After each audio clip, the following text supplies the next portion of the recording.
G Visual presenta a Claudio Rubel Tipófago en una producción de El Corondel Radio.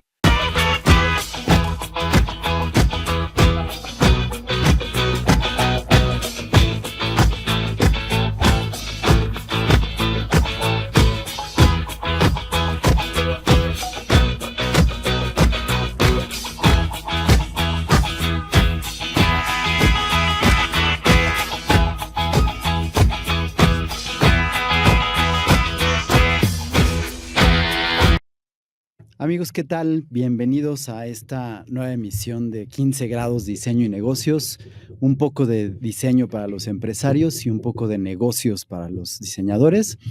Y en esta ocasión me complace compartir cámaras y micrófonos con uno de los diseñadores más influyentes de México y Latinoamérica para conversar de una idea que es tan provocadora como urgente.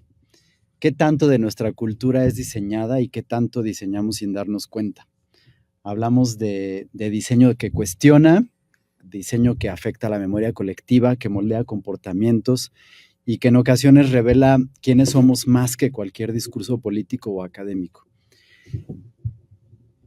Nuestro invitado ha sido uno de los diseñadores que tiene una trayectoria pues más afamada, ¿no? Y que además ha sido muy polifacético porque lo mismo incursiona en editorial, en cartel, en marcas. Además es autor de libros, ilustrador, dibujante y otros proyectos que son muy importantes y que por supuesto pone su nombre y el de México a nivel internacional.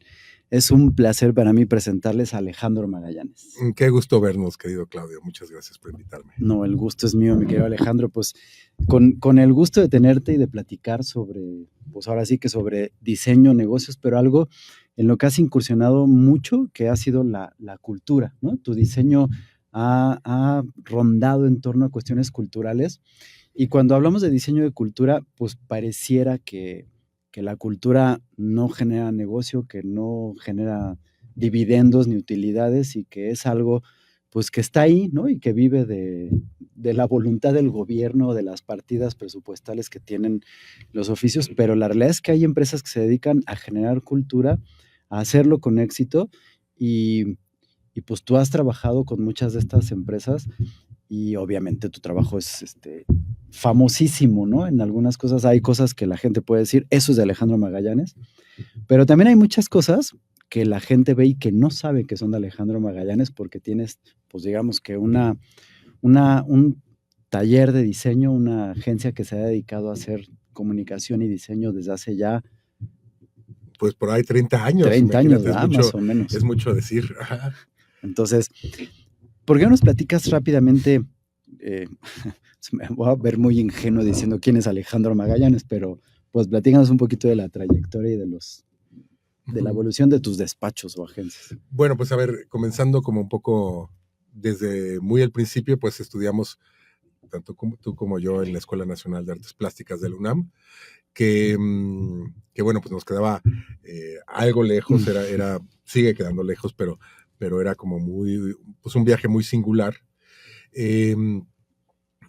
La verdad, yo elegí estar en la escuela porque había tanto clases de artes visuales como, digamos, la carrera de diseño gráfico y a mí me interesaba mucho también esa parte. Bueno, total que ya como estudiando, los diseñadores y diseñadoras que más me gustaba su trabajo eran como los que se dedicaban justo al área cultural, ¿no? Entonces yo cuando salí en la universidad empecé a trabajar.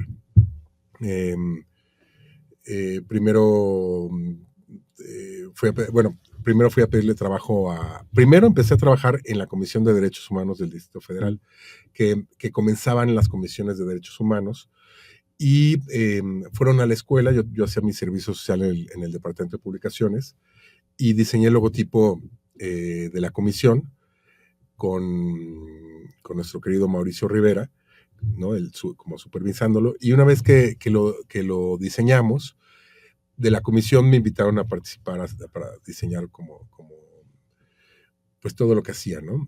Ahí, por ejemplo, yo lo que ya me gustaba mucho el cartel como medio de comunicación, todavía era también un medio bastante efectivo, o sea, se pegaba en las calles, y entonces empezaron a publicar como estos carteles con diferentes temáticas, incluso yo podía participar proponiendo temáticas distintas, ¿no? Que tenían muchísimos, eh, bueno, o sea, era como muy, muy variado. Y entonces digamos que ese trabajo empezó a ser como muy vistoso, o sea, como estaba en las calles, tal. Por ejemplo, empecé a trabajar en cosas de cine porque un amigo que ya murió, que se llamaba Enrique Ortiga, que estaba vinculado más bien a cosas de cine, él trabaja en el IMCINE, vio estos carteles y pues me buscó y me invitó a participar a hacer cosas de cine. Después, a partir de estos carteles de cine, primero fueron como para las películas mexicanas que se proyectaban en el extranjero, para festivales, todo eso. Alguien vio como eso de teatro. Después empecé a colaborar con la Universidad de Claustro de Sor Juana en cosas de escritores. A partir de ahí empecé también a trabajar mucho como en el medio editorial, ¿no? A la vez empecé a trabajar también haciendo como estos libros de como de museos, ¿no? O sea, entonces empezó como a expandirse un campo muy padre, digamos, como que una cosa iba llamando a la otra. Entonces, siempre me gustó mucho lo que hacemos, o sea, me parece muy entretenido, muy divertido. Nunca me he aburrido, o sea, dedicándome a esto, nunca, o sea, como que siempre ha sido muy, muy, muy motivante en ese sentido. Y sucedió también que pues muchas de las personas que iba conociendo en el trayecto, pues nos volvíamos amigos, amigas, y bueno, pues así, o sea, como que fue como un poco la cosa es hasta ahora. En algún momento también empecé a estudiar filosofía en la Universidad Panamericana. No estuve un año, me di cuenta que no era lo mío, a pesar de que es una cosa que me gusta mucho, pero me di cuenta realmente de la seriedad que implicaba la carrera. Yo pensaba que era casi ponerte a pensar cosas y así, ¿no? O sea, por supuesto estudiar, pero bueno, no coincidió eso con que yo estaba terminando la universidad en la ENAP, en la Escuela Nacional de Artes Plásticas, esto, otro, y por ejemplo, dejé de estudiar filosofía, pero me quedé trabajando también muchas cosas en la propia Universidad Panamericana. Entonces, como que así ha sido. Y la verdad es que me entusiasmo siempre por los proyectos, siempre eh, digo que sí, ¿no? En un libro que hice, puse una pregunta, ¿sabe usted decir que no? No. ¿No? Y así pues ha sido como un poco como toda la cosa. En algún momento, después trabajé con una diseñadora que también considero mi maestra, que se llama Rocío Mireles, que en ese momento diseñaba una revista que se llama Poliéster, y diseñaba muchas cosas relacionadas con el arte. Y, y bueno, estar como en esa oficina, en ese despacho de Rocío, pues también fue como pues muy emocionante para mí ver también cómo lo organizaba ella. Y en algún momento con Leonel Sagaón, que él tenía un despacho que se llamaba Tipos Móviles, yo lo había conocido en la universidad, y él, por medio de un amigo mutuo que estudiaba conmigo, que se llama Andrés Ramírez, y que trabaja con Leonel, conocí a Leonel, y en algún momento Leonel pues, me dijo, pues, ¿por qué no abrimos una oficina? Y abrimos un despacho de diseño que se llama La Máquina del Tiempo. Y bueno, pues ahí estamos hablando de tiempos como precomputadora. Yo no sabía utilizar la computadora, o sea, utilizaba fotocopias, hacía como todo ese tipo de trabajo todavía manual. Y bueno, a partir de ahí, digamos que nos organizamos ya más como un despacho de diseño, empezamos a tener como algunos clientes, buscar, y todo dentro del campo cultural, ¿no? O sea, era como lo que nos interesaba y lo que nos apasionaba más. No porque estuviéramos reñidos ni con la publicidad, sino que simplemente se fue dando y pues así también fue una cosa en la que nos sentíamos como muy a gusto. Y más o menos después ya nos separamos Leonel y yo, y bueno, pues cada quien siguió sus trayectorias, también un poco dedicándonos a cosas dentro del mismo rubro. Y bueno, pues así fue. Cuando fue la pandemia, sí fue como un tiempo pues muy duro para la cultura. A mí me tocó diseñar como el emblema o el logotipo de una cosa que se llamó Contigo a la Distancia, que eran como todos los, digamos, como la cultura por internet a partir de la hoy Secretaría de Cultura. Pero pues también bajó muchísimo el trabajo y empecé a trabajar también con restaurantes, con otro tipo de negocios, que también pues me encantó hacerlo, o sea, como que también fue, siempre creo que lo distinto, o sea, siempre es emocionante, ¿no? Y bueno, más o menos así fue la cosa, un poco lo que no sé, en general lo que no sé hacer, pues averiguo cómo. Siempre pienso que en realidad lo que hacemos no es tan complejo.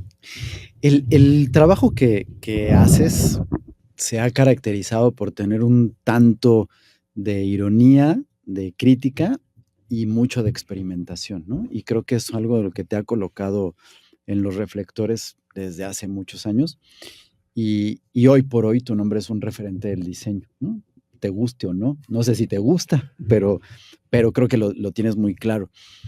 Y cuando hablamos de Alejandro Magallanes, pues bueno, es este referente y este punto de partida de algo que llama la atención.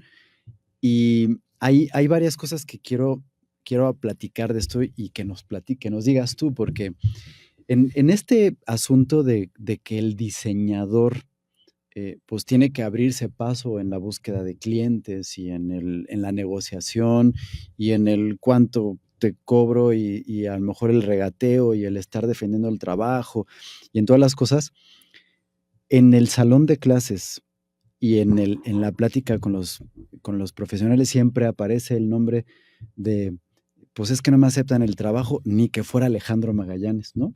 Y pues, ¿cuánto cuesta esto? Pues ni que fueras Alejandro Magallanes, ¿no? Entonces, se empieza a convertir en este asunto muy simpático, en el que yo una vez te oí decir de algo que me brincó, porque entonces caí en la cuenta, ¿no? Y lo dijiste hace poquito en la exposición de las portadas de Almadía, que platicamos en un momentito. Dijiste, cuando presento una propuesta y no me la acepta el cliente, pues, y entonces dije, caray, te rechazan trabajos. No, sí, claro. Fíjate que esto que dices es muy, muy simpático porque es como se van generando un poco los mitos y las cosas, ¿no? Sí, O sea, sí. porque sí, o sea, hay personas que justo, ¿no? Empezamos a trabajar y me dice, oye, ¿cuánto nos vas a cobrar? Hago un presupuesto, pues normal, o sea, en realidad como que siempre ha sido de la idea que, eh, que justo, o sea, trabajando como en cosas de la cultura, los presupuestos nunca han sido Mm, muy, ¿no? O sea, trabajo mucho con gente muy joven también, o sea, con gente que está empezando, por ejemplo, a hacer sus películas y todo eso, y que justo tienen y que bueno, yo sé que están empezando, ¿no? Entonces, muchas veces también como que en el gremio sí ¿no? O sea, que no hay que regalar el trabajo, son montones de cosas que estoy de acuerdo, pero claro, un trabajo no siempre implica, o sea, cualquier intercambio no necesariamente implica dinero. ujú. O sea, también existen los trueques, existen ¿no? Y también existe el hoy por ti, mañana por mí, ¿no? En un muy buen sentido, ¿no? Entonces, eh, sí, yo creo que en ese sentido no es un poco un mito. Un mito. Y claro, como en todo, o sea, es decir, quien tiene por ejemplo, a alguien que va a presentar una película, ¿no? Y si no le gusta, pues lo que le propones, pues no lo va a hacer nada más porque eres tú, ¿no? Si ellos han pasado años de su vida Sí, planeando como esa película o eso, ¿no? Cuando eres más joven, tiendes a como a involucrarte tanto en tu trabajo que piensas que que tú eres tu trabajo, ¿no? Entonces, ahí como que empiezan los malentendidos, porque entonces, claro, si te dicen que no a algo, entonces como si te dijeran que no a ti, ¿no? Hay cosas que nosotros como creadores intuimos que están bien y que, bueno, pues alguien quien te lo está encargando puede decir, no, bueno, pues no, ¿por qué? O, ¿no? Porque si te preguntan por qué, está bien porque es una conversión, pero hay veces que no me late y finalmente eh, sería como ponerte una playera que no te gusta. Ahora, eh, siempre cuando te cambias de un corte de pelo, siempre es raro, ¿no? Entonces, y no implica que seas ridículo ni que te veas mal, ¿no? Incluso a veces pues puede ser como algo que sea mucho mejor, o sea, en muchos sentidos. Y a veces también pasa eso con el trabajo. Entonces,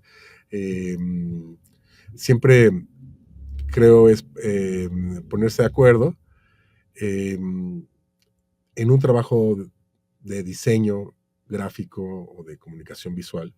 Eh, Creo que siempre hay forma como de ponerse de acuerdo. Y por otro lado también hay que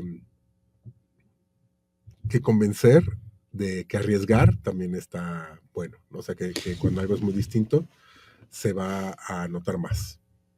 Y que eso ha sido finalmente tu hilo conductor, ¿no? En muchas cosas. Salir de lo común, salir de eso en esta experimentación que comentaba hace ratito y que ha generado un estilo muy particular, ¿no? Y que además también te ha generado una relación amor-odio con los diseñadores, ¿no? Que tú has visto y o escuchado, ¿no? Ay, eso lo puede hacer cualquiera, ¿no? El estilo que tienes y que no lo hacen y que te genera algo. Y el otro tema del que ya, bueno, a menos que quieras ahondar, pero yo creo que ya no, es a Alejandro no le rechaza nada y Alejandro cobra lo que quiere, ¿no? Y que ya nos platicaste un poquito. Y creo que eso que comentaste me parece muy importante porque la generosidad nunca se va a dejar ganar, ¿no? Si tú das lo que sea, siempre vas a recibir más, ¿no? Ese que dices tú hoy por ti, mañana por mí. En realidad es este asunto de una relación de que das y recibes mucho más a veces sin que te des cuenta, ¿no? O sin que lo esperes. Sí, y con el tema de la cultura, también si nos consideramos como trabajadores de la cultura, estamos trabajando como por un mismo fin, ¿no? O sea, todo trabajo de lo que sea es generador de cultura, ¿no? Y claro, hay diferentes tipos de cultura, o sea, cultura de consumo, cultura, quién sabe qué, ¿no? Pero específicamente, a mí me decía el admirado amigo, maestro Rafael López Castro, decía y que es una cosa que concuerdo y lo sigo, que trabajar por la cultura del país es trabajar para lo mejor que una sociedad puede construir, ¿no? Entonces, eso a mí siempre me ha emocionado mucho. Fíjate que yo ahora he estado como reflexionando mucho a partir de eso porque a veces al diseño lo relacionamos exclusivamente con soportes que van a la comercialización, ¿no? Y al entretenimiento. Y entonces generamos nada más logotipos, nada más branding, nada más empaque, nada más cosas que están en este asunto completamente metalizado y mercantilizado. Sin embargo, incluso eso es un generador de cultura, ¿no? Y la cultura pues va evolucionando y nosotros somos responsables de esta evolución y de cómo la cultura se va, pues a lo mejor contaminando, a lo mejor alimentando de lo que nosotros vamos generando como diseño y pues hoy puedes dividir gente en usuarios de ciertas marcas de equipos celulares y de cosas que van haciendo, ¿no? Sesgos y comportamientos, hábitos de consumo y una serie de cosas. Y al mismo tiempo, el diseño también va generando cuestiones que permiten pues preservar las tradiciones, alimentar la cultura, ayudar a cierto otro tipo de cosas. Hoy, ¿cuál es o cómo ves tú esta relación del diseño y la cultura actualmente y en estos asuntos, pues tanto de tradiciones, de ir, pues yo digo, no sé si contaminando o alimentando, preservando, manteniendo? Fíjate que también yo estaba, o sea, qué curioso que de repente esté como estos temas en el aire, ¿no? Yo estaba viendo y leyendo un libro del gran diseñador francés Cassandre, que es Cassandre con doble S, y viendo como toda su obra, o sea, como que gran parte de su obra pues tenía que ver con el comercio, ¿no? Entonces, pues veías, por ejemplo, su clásico cartel de Dubo, Dubón, Dubonet, ¿no? Que es, digamos, un antecedente de mejor, mejora, mejoral en la palabra. Y viendo como todo su trabajo y viendo que bueno, pues se dedicaba a través de estos carteles a hablar de productos, hablar de aviones, hablar de mecánica incluso, ¿no? De perfumes, ¿no? De montones de cosas. Y él, utilizando como todos los recursos que le habían dejado, como las vanguardias, ¿no? De las cuales pues él fue partícipe, pero una vez como asimilados, decir, bueno, pues vamos a poner un cartel que está influenciado por la estética cubista, ¿no? Y dices, bueno, o sea, casi simultáneamente, ¿no? Entonces, mucha gente, pues claro que no veía las pinturas cubistas, siempre digamos que hay una parte elitista, no necesariamente mala, que tienen muchas expresiones artísticas, pero bueno, este señor al ponerlo en la calle y que la gente empezará como ¿no? Y ahí, por ejemplo, ese generador de cultura visual y que funcionaba, porque ninguna empresa pues si no les funcionaba para promocionar sus productos, pues muy bonito el cartel, pero pues no sirve para los, ¿no? Y al contrario se da como esta cosa que a la vez, me parece que hasta el día de hoy sigue siendo como influyente. Entonces, ahí como que puedes ver cómo permea como atrevimiento, ¿no? O conocimiento también de este señor en las corrientes artísticas, pero que a la vez tenía como un propósito, daba a conocer algún servicio, producto, lo que sea, y que se va desarrollando. También, por otro lado, estaba pensando, por ejemplo, en los chocolates Tinlarín, ¿no? Cuando que no sé si existan, creo sí, que lo que estaba pensando, existen creo todavía, no que sé. ya hay uno que se llama Bocadín, que es parecido, pero que no es Tinlarín, ¿no? Pero por ejemplo, si pensamos en ese personaje romboidal, ¿no? Y unos niños como corriendo de una casita, ¿no? Y que tenía y que era muy bonito, ¿no? O sea, es decir, que el empaque, no sé en qué se relacionara, como si, por ejemplo, se relaciona directamente el Carlos V, bueno, pues con el emperador Carlos V, que aparte el personaje ha cambiado muchísimo sí, muchísimo. de década en década, ¿no? Pero pienso, yo ya siempre me voy a acordar del muñeco de Tinlarín y de estos personajes que aparte no es que los comiera a diario, ¿no? Y hay cosas que son pues más bonitas que otras, ¿no? O sea, yo, por ejemplo, me acuerdo, por ejemplo, del empaque de las Zucaritas, ¿no? Cuando el tigre Toño era más bien como como geométrico. De hecho, un personaje muy parecido a muchas de las cosas contemporáneas de ilustración, porque finalmente también todo va siendo como un poco cíclico, ¿no? Y digo, bueno, pues creo que es mucho más bonito que después, como evolucionó un poco a un personaje más influenciado por las caricaturas de Walt Disney, quizá, que también me gusta, pero creo que el otro generaba también como un tipo de estética que era muy interesante. Era muy parecida a la estética, con sus muy debidas distancias, al Pancho Pantera del Chocomilk, ¿no? También, y no sé si Milo tenía...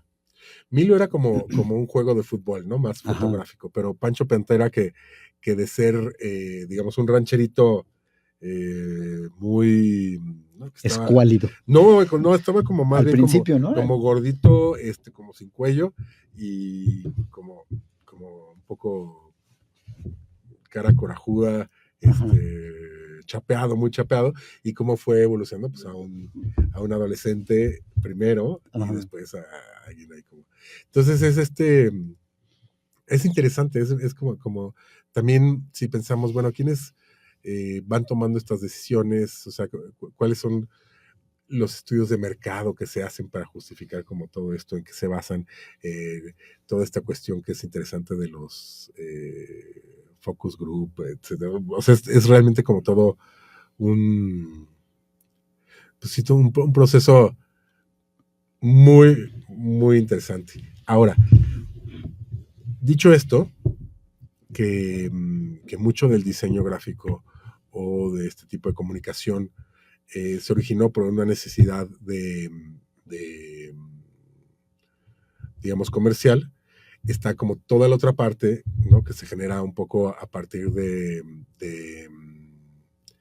otra ideología, que en este caso pues fue como toda la cuestión comunista, ¿no? Entonces empezamos a ver, por ejemplo, que en República Checa o en Polonia o en Cuba se empezaron a hacer carteles de películas de todo tipo, no solamente de arte, sino también comerciales, con una estética distinta, porque lo que buscaban era, más que vender la película, como comunicar algo sobre ella, a lo mejor conceptualmente, ¿no? Entonces, es también como muy interesante eso, y cómo de qué forma influyó como este tipo de gráfica en todo lo demás. Y cómo también no hay nada puro, sino que todo se va como entrelazando.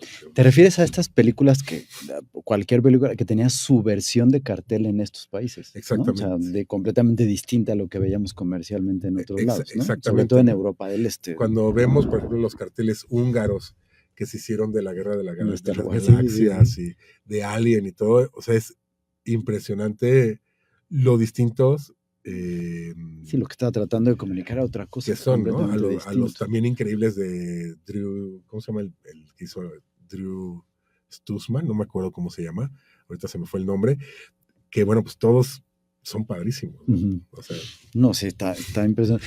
A ti y a mí nos tocó una época en la que justamente esta estética y esta pues generación de media se tropicalizó en México, ¿no? Teníamos, pues bueno, seguramente te acuerdas que el Pato Donald era Donald, pero había un Tribilín, Pascual, ¿no? O Pascual, todos tenían nombres mexicanos, todo estaba tropicalizado. La Guerra de las Galaxias era la Guerra de las Galaxias, no Star Wars. Y no, pues acuérdate que los anuncios era el simpático robot Arturito. Arturito. Y, por ejemplo, ahora que lo estás comentando, yo no sé si había una versión del Tigre Toño en México que fuera la misma de Estados Unidos, ¿no? De donde era original la marca. Y así era todo, ¿no? Y incluso las caricaturas se traducían en una versión que no tenía nada que ver con la versión original. Y de repente llega un fenómeno que le pusieron muy lindo, globalización, y entonces todo se unifica, ¿no? Esa época que nosotros vivimos ayudó a construir y a generar una cultura mexicana que además tenía raíces mucho más sólidas, tenía una construcción de identidad, ¿no? Más cercana, a pesar de que consumíamos productos extranjeros, teníamos una construcción de identidad que probablemente, no sé qué opinas tú, se ha perdido actualmente. Pero además nos estamos enfrentando también a una saturación visual, ¿no? A partir de que ahora, pues tú estás viendo ahora no podemos ver nosotros aquí al Tigre Toño, pero es el mismo Tigre Toño que está aquí y en cualquier otro país. Probablemente este fenómeno de los carteles alternos de películas ya no se está dando en otros países, ni siquiera en los que puedan tener vestigios del comunismo.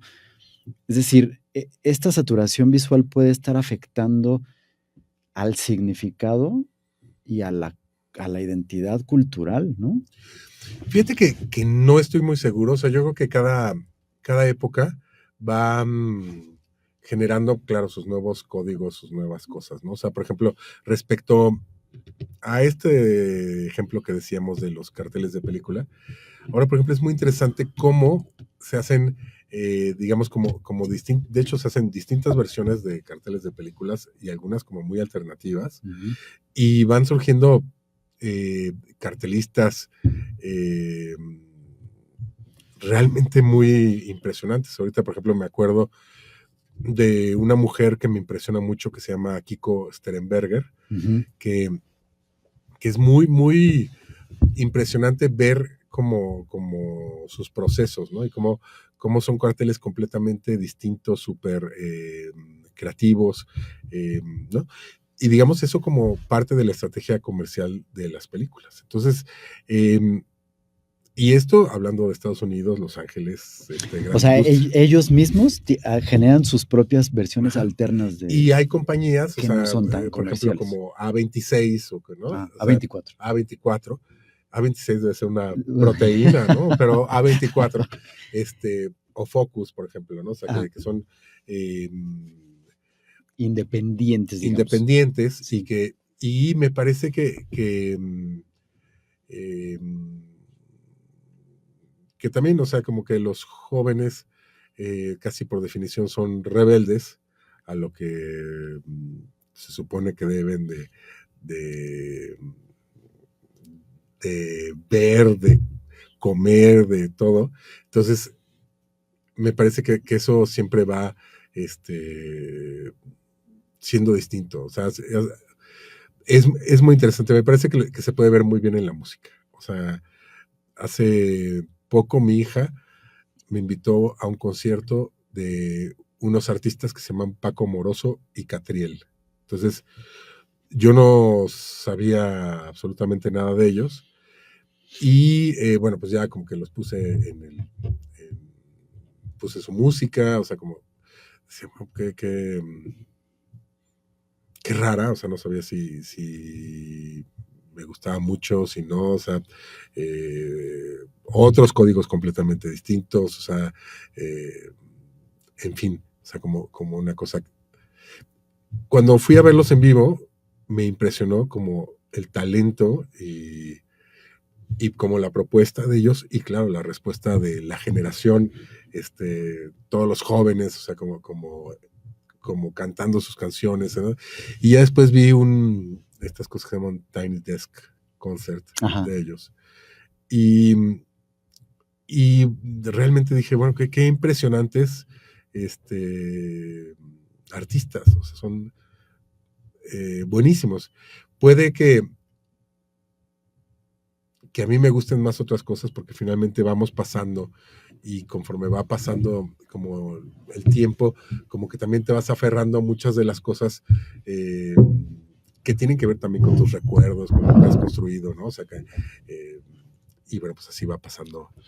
También que es una cuestión cultural, pero no implica que lo nuevo sea novedoso, innovador, tan padre, y que te, ¿no?, guste. O sea, sí, finalmente tus gustos pueden que sean generacionales, ¿no? Es pues natural, pero eso no quita que no reconozcas el talento y la calidad de nuevas expresiones que puedan ir saliendo, aunque no pertenezcan a tu generación, como esto que estás comentando. Sí, y también la forma en que te cambian, o sea, como cualquier propuesta artística, y puede llamarse desde canción, diseño, arte, lo que sea, que en algún momento te cambia te cambia la visión, o sea, te descoloca, te pone en un paisaje nuevo y que empiezas a ver nuevas cosas, ¿no? O sea, eso es increíble, es algo que me gusta mucho y también ver que también por otro lado creo que ser maduro es justo estar menos seguro de nada, ¿no? De nada. Oye, fíjate que ahorita comentas algo interesante porque las nuevas generaciones que pues obviamente están mucho más expuestos a una comunicación global más comercial, más publicitaria, más pero además que está unificada en todos lados, porque ahora sí estás viendo la misma publicidad y casi el mismo diseño de las cosas en muchos países, que tengan estas propuestas para el cine que estás comentando, para música, ¿no? Que finalmente son nuestros bastiones culturales que mantienen y sostienen la cultura y que no se pueden perder en esta saturación de mensajes, pero que no necesariamente puedan tener todos significado. Me llama mucho la atención porque entonces sí viene una propuesta interesante con las nuevas generaciones que pueden rescatar a la cultura, ¿no? Que viene a generar, porque ¿qué tanto el diseño ha estado, desde tu punto de vista, pues también afectando la cultura y la identidad de una... Ujú. Yo creo que lo vemos como muy claramente y todos los días. O sea, tú lo debes de saber como diseñador editorial que eres. O sea, es muy curioso, por ejemplo, cómo ha cambiado la tipografía en los últimos 10 años, ¿no? Entonces, por ejemplo, esta combinación de tipografías patinadas, que bueno, ya estamos entrando en temas un poco específicos. específicos, pero para quien nos escuche que no lo sepa, las patinadas son como las tipografías que tienen este remate y que les llamamos romanas, ¿no? Pero es muy curioso como, por ejemplo, esta combinación y que ponen como la O súper grande, redonda, ¿no? Y todas estas combinaciones tipográficas o que hacen las cosas como en la tipografía como si fuera marco y que es realmente como muy, muy interesante y que fue como cambiando poco a poco en la ilustración, retomando cosas de los años 60, o sea, de Robert Crumb con los zapatotes, las manotas, pero presentadas como elementos muy limpios de los años 50 y ahorita vuelve a cambiar a cosas como muy barrocas, o sea, como con muchos detalles muy, muy bien dibujadas y es como muy sorprendente, o sea, como a mí me parece como increíble toda esta como construcción de cosas que, claro, nunca nadie inventa el hilo negro, nunca, ni muchas veces lo que decimos que es disruptivo es porque no tenemos eh, la el conocimiento de algo que ya sucedió antes. Yo, por lo menos, es lo que he visto. Así va cambiando como la cosa y es como súper interesante, también súper interesante estártelo cuestionando para no volverte vintage antes de tiempo. Para no serte vintage. Tú, uno de los trabajos que, digamos que de más tiempo tienes, ha sido el diseño de portadas para libros de una editorial que tiene su sede en la ciudad de Oaxaca y que ha sido muy, pues digamos que famosa porque, que- espero no equivocarme con lo que voy a decir, es de las pocas que publican poesía, teatro, crónica, ¿no? Es decir, que está rescatando estos asuntos culturales y en donde las distintas colecciones han tenido un toque interesante con tu diseño, ¿no? Con tu trabajo. Pero incluso ahí se nota la provocación, ¿no? Yo no me acuerdo y no sé si tú lo tengas, porque seguramente no, que un libro tuviera un swag en la portada, ¿no? Y que tuviera este juego visual que además fuera áptico y que despertara una serie de cosas y que además llevara a mucha más gente obras que probablemente no hubieran llegado en una editorial tradicional, común y corriente, que siguiera estos estándares de códigos que se manejaban normalmente. Y esto además detonó una serie de tendencias en el diseño editorial de muchas otras editoriales que lo que hicieron fue también innovar y empezar a generar una serie de cosas. A mí me llamó mucho la atención ahora en la pandemia que a pesar de lo que se esperaba, que todo el mundo iba a empezar a consumir libros digitales, se cayeron los libros digitales y aumentaron los libros físicos, porque la gente necesitaba salirse un poquito de todo lo que hacíamos conectados, hiperconectados, y empezar a tener esto. Y entonces rescata el libro que tú ya venías haciendo, pues ahora ya son 5 años de la pandemia, en ese momento 15 años atrás, ¿no? Uh-huh. Sí, sí son 15, ¿no? Uh-huh, Almadía fueron uh-huh. lo de 20 años que cumpliste. Exactamente. Fíjate que incluso ahí es interesante. Yo entré más o menos al año y un poco como el propósito de esta cosa de la camisa y el suaje, era según yo, para dar a entender un poco que era de Oaxaca, o sea, que tenía como esta sensación táctil, o sea, a pesar de que los suajes son industriales, bueno, pero finalmente se necesita como una, ¿no? Al momento de estarlos quitando, o sea, una cuestión como manual. Y este juego de la doble portada, que nace de un concepto de Guillermo Quijas, que es el director de la editorial, que él decía que él consideraba que los libros eran también un regalo al lector, ¿no? Entonces dijimos, bueno, pues esta doble portada puede serlo. Cuando empecé a diseñarlos, había como un cálculo en el que, digamos, los libros siempre tenían 2 tintas en interiores y una tinta en la portada, y ambas juegas con el blanco del papel, ¿no? Entonces, todavía las máquinas no estaban tan especializadas y todavía era más barato hacerlas en 2 tintas que en selección de color. Pero conforme va avanzando la tecnología, digamos que es casi lo mismo que hagas una portada en selección de color y por otro lado vino la pandemia, en la que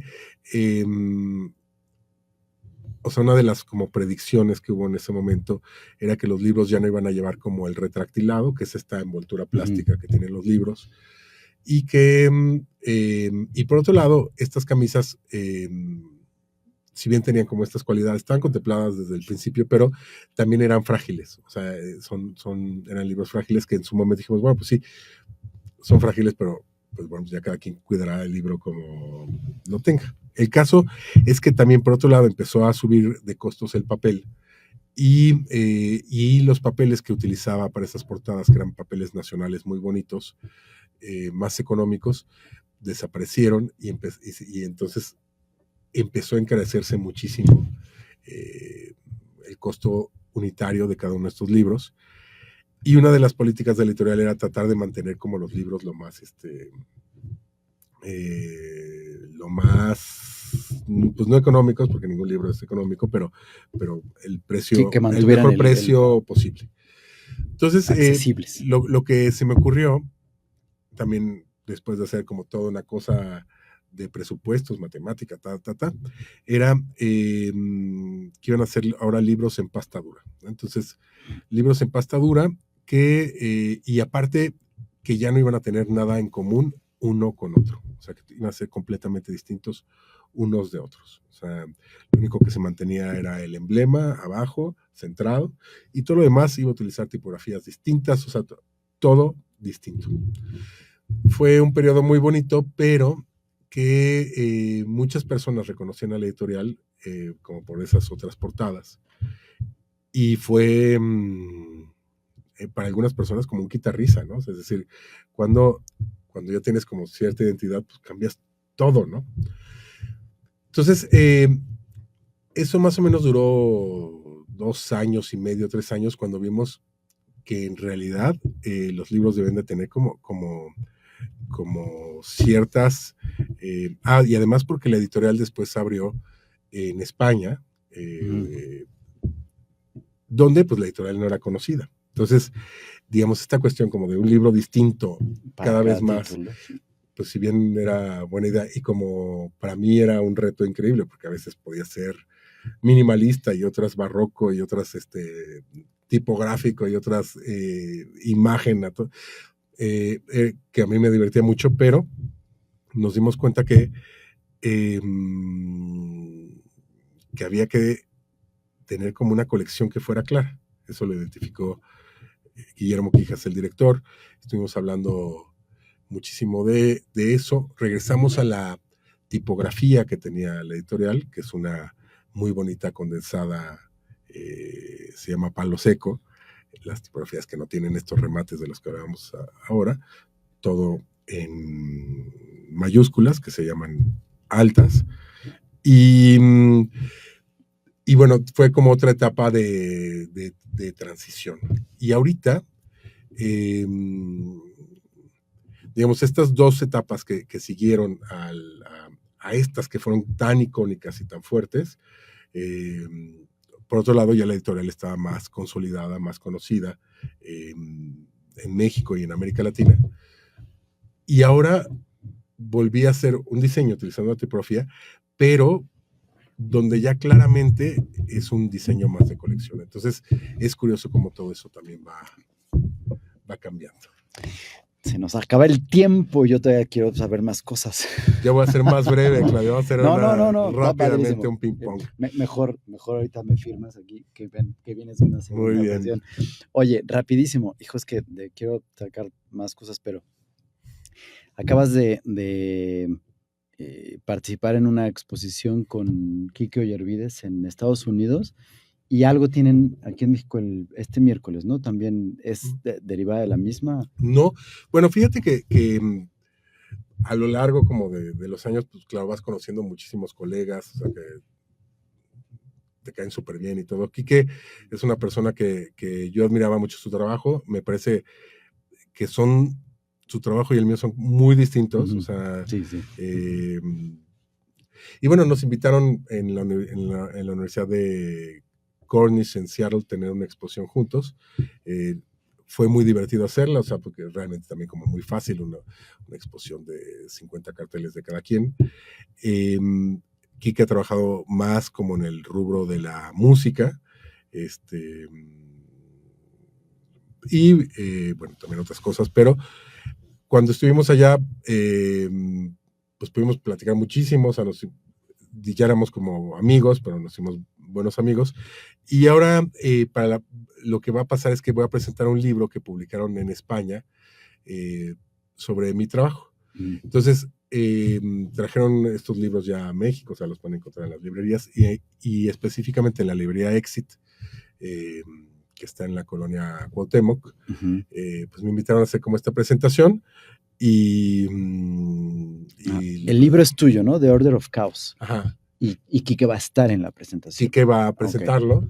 Platicaremos un poco sobre lo que tiene. O sea, la edición es de un diseñador e ilustrador español de Zaragoza, que se llama Miguel Ángel Pérez Arteaga, que yo le mandé infinidad de trabajo y él hizo la edición de todo el libro, que estuvo muy bien, o sea, ¿no? Ya había, dentro de la misma colección, había hecho uno de otro amigo que admiro muchísimo, que se llama Isidro Ferrer, y a la par del mío hizo uno también de un fantástico artista ilustrador que se llama Jesús Cisneros, que él vivió en México, es español también, y entonces son como los 3 primeros libros como monografías de diseño, pues en específico de estos autores. Wow.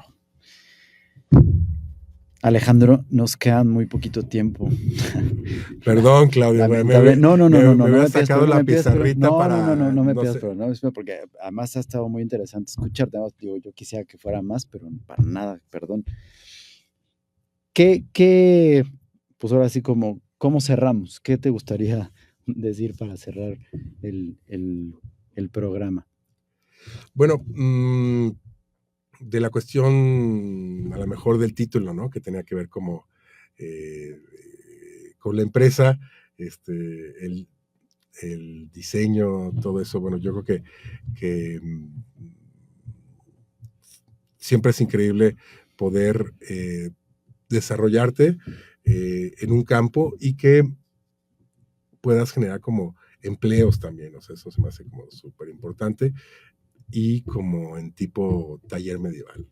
No sé si eso es padrísimo. Un buen remate, pero pues eso, o sea, la verdad es que yo espero, o sea, siempre me he sentido muy agradecido por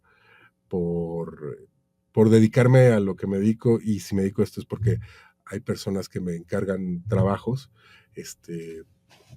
y yo creo sinceramente que estoy completamente agradecido con todas estas personas que han confiado en mí para hacer como todo este trabajo que tiene que ver con la comunicación.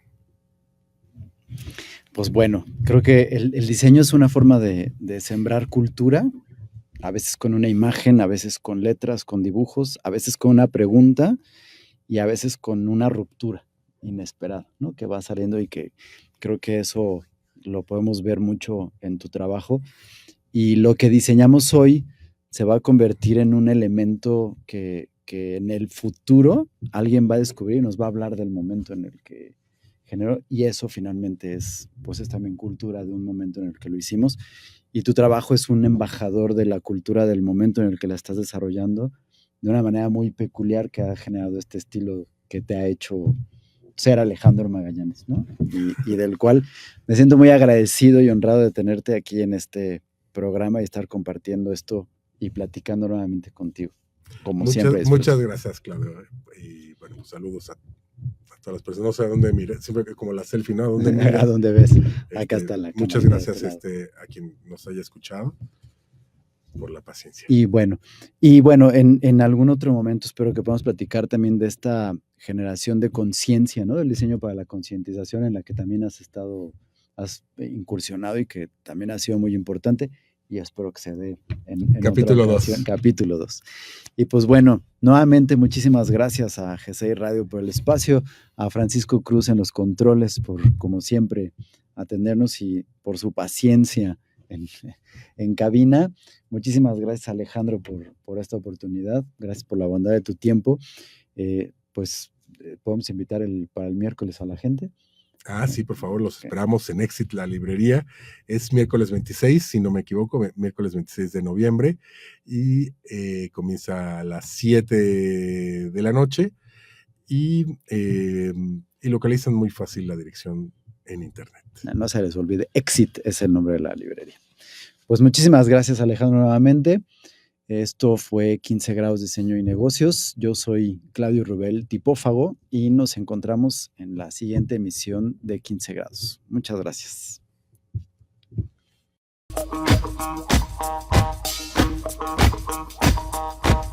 Síguenos en todas nuestras redes, @15 grados, en Instagram, 15 grados diseño y negocios en Spotify, y como El Corondel, 15 grados diseño y negocios en Facebook.